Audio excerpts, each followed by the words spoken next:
everyone for joining us on this Recipes for Success episode. Today, we have someone who's globally recognized for her extraordinary skills and ever charming charisma in the kitchen and on their social media. A chef who has mastered the kitchen in not one country, not two, but 43 countries across the world. And there's someone who's constantly changing the narrative about vegan food, making it more accessible, making it tastier, and making it healthier for everybody. She's known around the globe as the first vegan South Asian chef at home bistro and continues to push boundaries when it comes to food and creativity in the kitchen. Please put your hands together in warmly welcoming Chef Priyanka Naik to the Recipes for Success series. Thank you so much for joining us, Chef. Thank you for having me and for that wonderful intro. I'm very excited, and I'm really excited to meet the community and to have this chat. And yeah, I mean, of course, my culture has played a huge part in kind of me being a chef and a vegan chef. So I'm very excited to talk about everything. Lovely. I think I'd like to get us started right at the very beginning. You grew up in New York, and the Food Network there is, of course, world famous.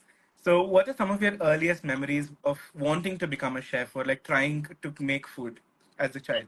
Yeah, I mean, I'm sure it's probably started a lot earlier than I can remember. I mean, my parents are very good cooks, especially my mom. And like most, Indian people in the States, my parents immigrated here in the late 70s, and we're Hmm. really the only ones here, meaning everyone else is back in India. And so food became an integral part of our household to stay in touch with our culture.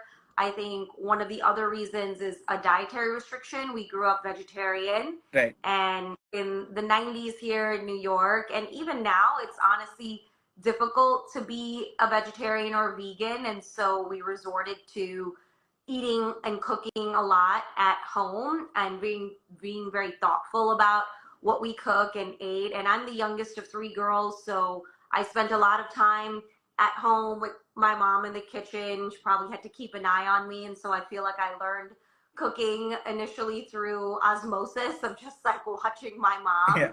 Yeah. Also through the media. So to your point about Food Network and these cooking shows, back in the day when I was little, it was a lot of very instructional cooking shows. There weren't many cooking competitions and stuff.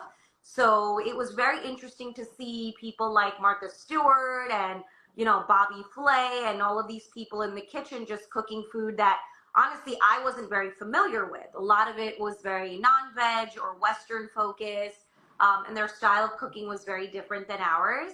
So for me, it was curiosity, but then also like, why doesn't anyone on TV look like us? Or why isn't Hmm. anyone making vegetarian food? And so it was a bit of both, kind of the home life and the culture and the Western culture and Western media that really intrigued me about cooking and wanting to become a chef.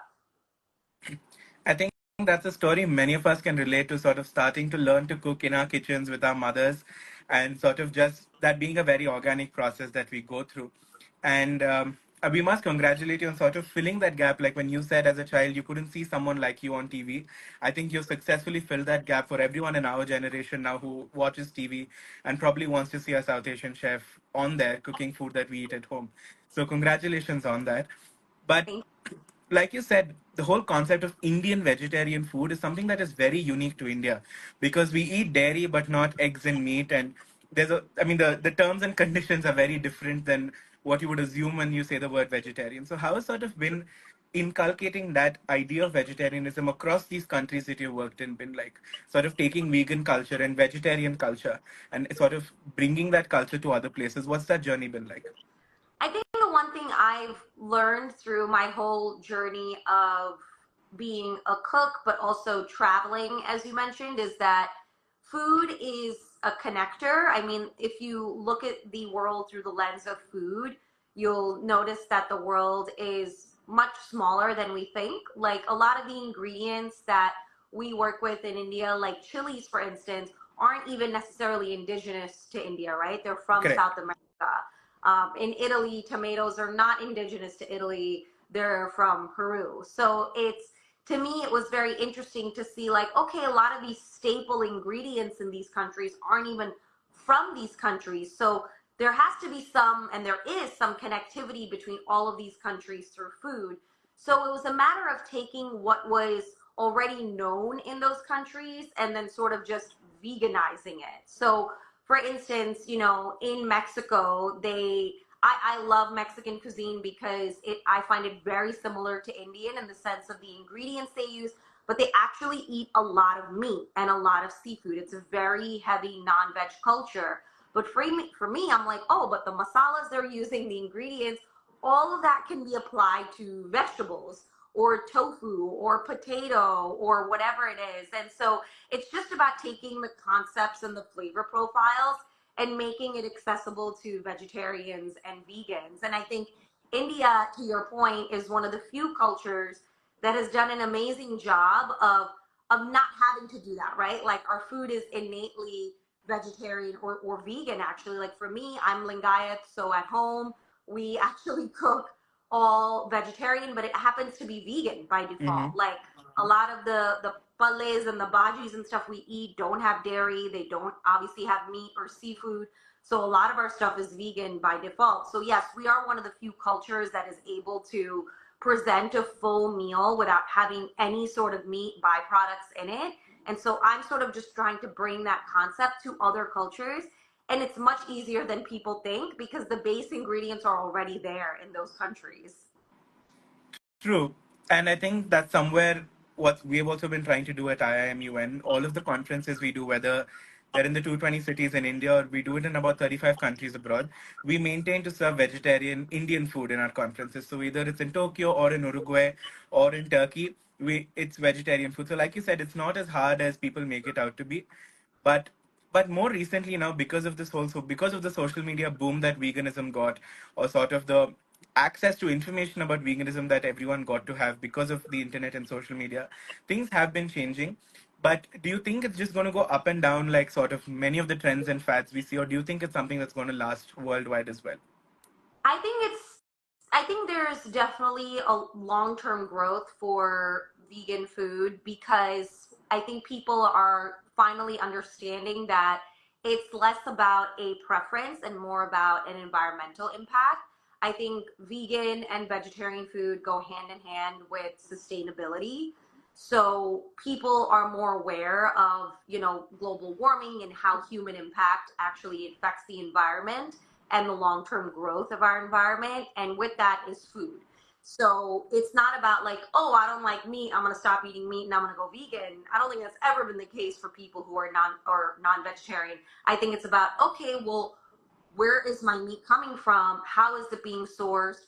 What is happening to those animals? How is it affecting the environment? I do think more and more people are definitely more conscious about that. And especially in the States where I am, a lot of people, a lot of my friends are minimizing their meat intake, not only for their personal health reasons, but mainly for the environment. I just think that social media and the media in general has done a great job of exposing what is happening, on the True. environment and in the environment with not only just the meat industry, but everything, right? Like the textile industry, the fashion industry, the automotive industry. There's just so much waste everywhere. So we can do better. And by doing better, we can make changes. And that is making changes in our diet, making changes in what we buy. So I definitely think there's long term growth for veganism. I mean, I've surely seen the change.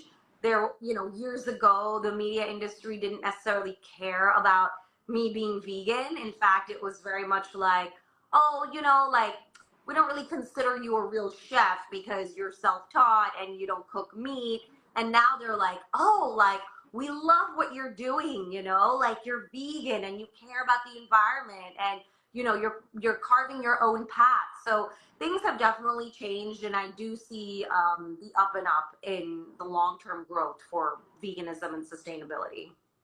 I think that's absolutely lovely, and I think the main thing to take away there is that it's not just something that people look at as a choice personally, but also something at a larger macro environmental and sustainability level as well, which I think is where it'll help, like you said, remain something that is practiced worldwide.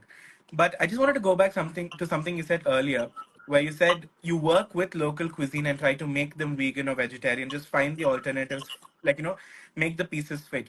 So, how do you do that while sort of maintaining the authenticity of food? Because food is, again, something very, very cultural across the world. That's especially in India also, like we have food for happy occasions, food for sad occasions, there's food for everything. So when you go worldwide, how do you sort of maintain that balance between taste and authenticity, but also making it vegan? And is there an anecdote, a fun one that you could share with us of this journey that you do? Yeah, I think for me, it's always very important to respect the culture. I think that's something, especially as being born and raised in New York as a first generation Indian, like something that I've noticed here is that our cultures don't get the credit or the credit for origins of dishes and all of that kind of stuff. And I think we do feel personally attacked and affected by that as people who are of those background here. So I've always been very mindful about respecting the culture and the origins of certain ingredients and foods. And so, for instance, an example is I went to Maldives a year and a half ago, and I was invited there to be a guest chef for the W Maldives. And obviously, most Indian people, you're aware of the Maldives. It's very close to you. It's kind of like your vacation spot, very, very beautiful vacation spot.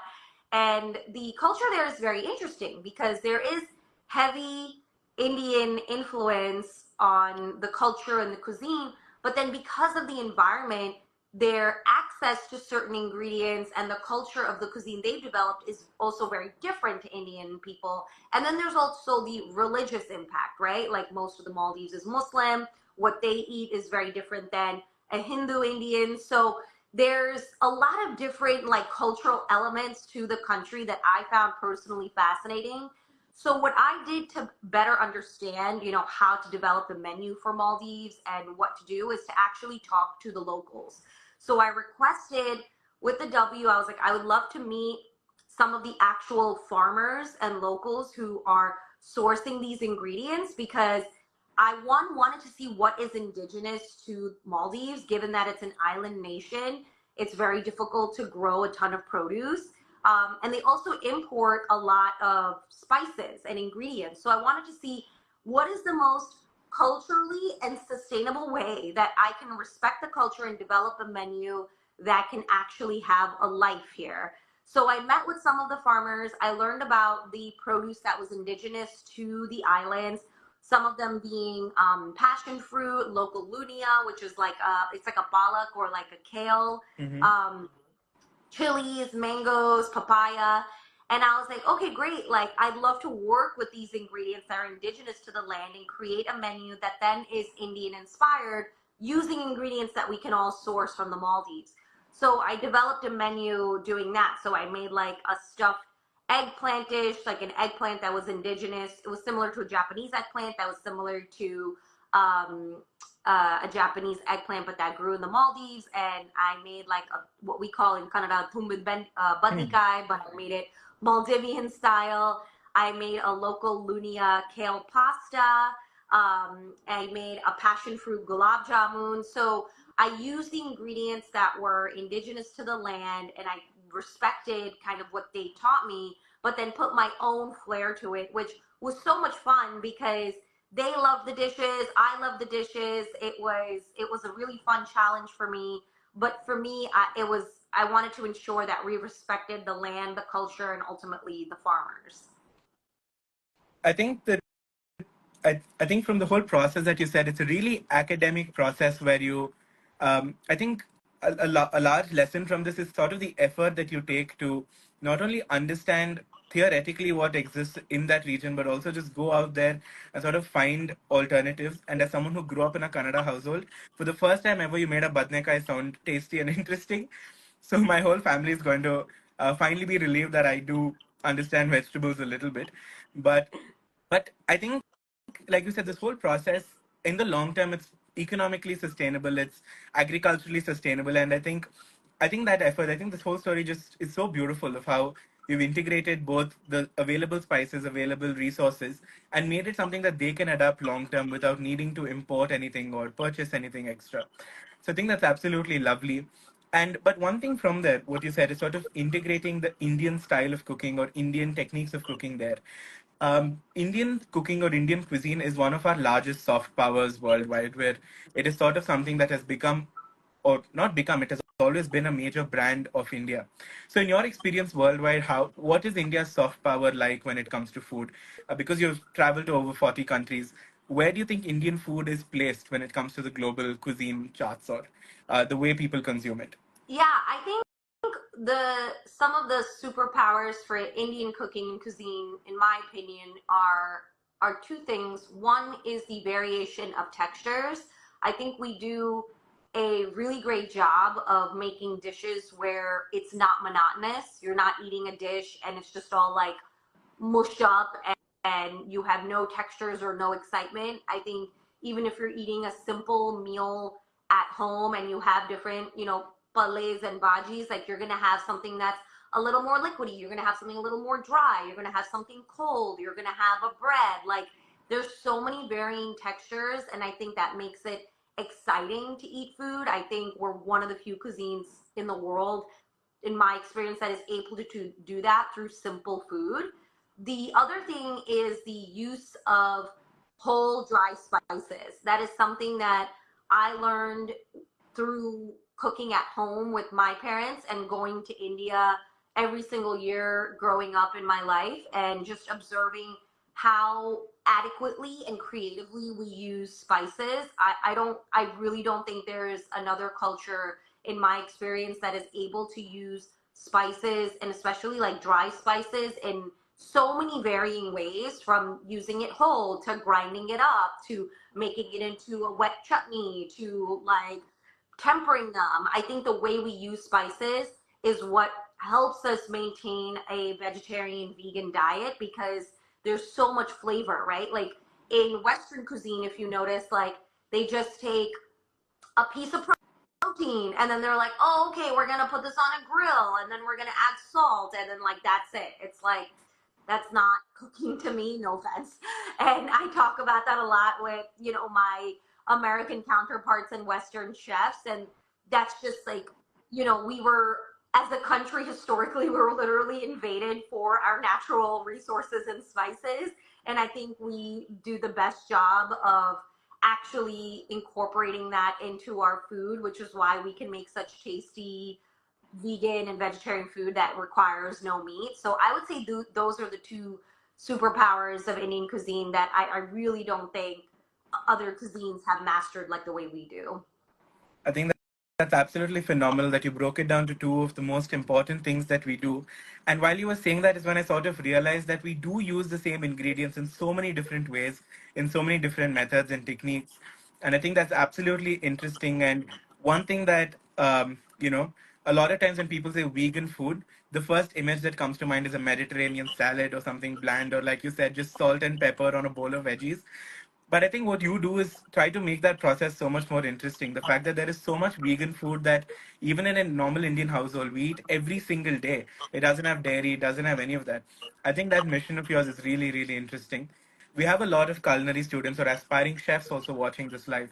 And like you said, it's a very competitive field. It's really, it's a grueling process to make your place in this field. So what has sort of been, I mean, just for them to also understand that, like, it is a lot of work.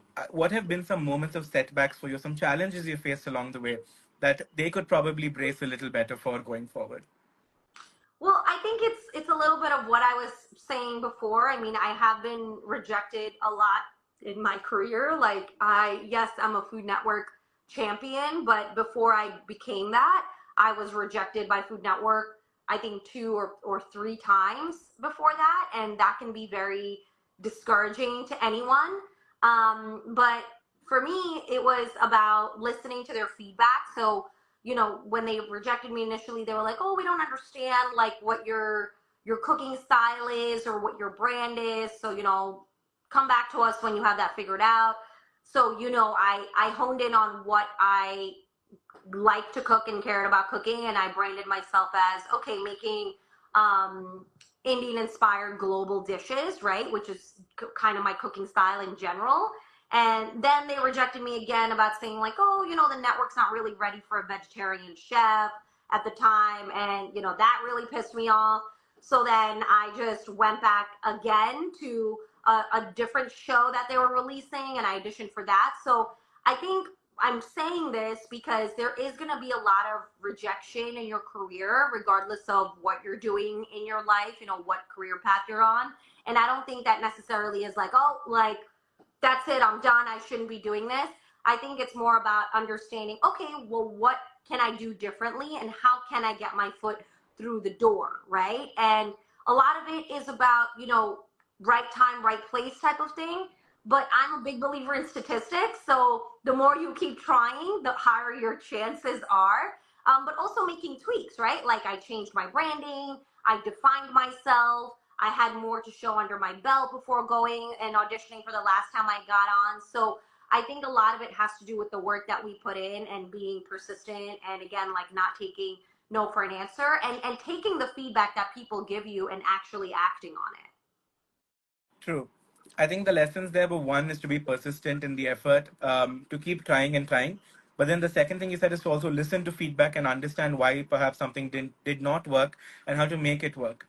But one thing that we all can agree on is that social media has made a completely different world for food. Like food has definitely become multifold because of social media. But one thing you said now is that chefs also need to start building a brand, like having your own brand, like you said, with that clarity of what it is you do, what it is you want to do. And social media is, of course, a huge tool in that. You have also published a book which is added to your brand. So while we all know people can boost their food on social media, what are some tips you would give people to build their brand as a chef on social media? Oh, this is a good question. I think being consistent and also like not being all over the place. And what I mean by that is like many times I'll look at people's profiles and I'm like, okay, I don't understand what their style is. Like, I can't, like, their profile isn't defined well. Like, they're making all sorts of things. Their photos and videos are inconsistent. I think consistency is key. And, like, in my case, yes, I'm always making vegan food, but all of my food sort of looks a certain way in the sense that it's all very vibrant. It's very reflective of my personal style. I clearly have a personal style defining, like I wear red glasses. That is an organic part of my style. It's like a defining feature of who I am. It's the way people notice and recognize me. And that came organically. It wasn't necessarily planned.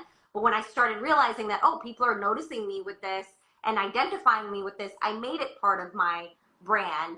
And I think also just having a personal style to your cooking, right? Like, to your point with social media, it's very easy to fall into this, like, oh, this is what's trending. Like, I'm going to make all these trendy recipes. But if it's trending, that means everyone's making it, right? Which is great. It's fine to do once in a while, but that's not defining your personal style of cooking. So I too will make trending recipes here and there because it's fun, but I'm not only doing that because I want someone to come to my profile, whether it's a person, a brand, an agency, to be like, okay, I could see that Priyanka is a vegan chef. She's very colorful. She likes to cook low waste. She cares about the environment. Okay, I have a good sense of who Priyanka is. So I think it's very important for anyone, regardless of what industry you're in, but especially with cooking, to think about what you are trying to put out there and then use that to build your personal brand. I think that's lovely. The first one being consistency, and the second one is to be yourself. And while trends are fun, and of course they get you the double taps and the reshares and all the likes, it is important that you maintain who you are on your Yeah. social media page to grow. And and like you said, I think anyone's food is an extension of who they are. Especially that's what a lot of chefs have told us. Like their food is an extension of their personality, their beliefs, their thoughts. So I think for that to be consistent is something that's a lot of fun. And now my last question to you would be, what is the recipe for your success and what are the key ingredients that you've put into it?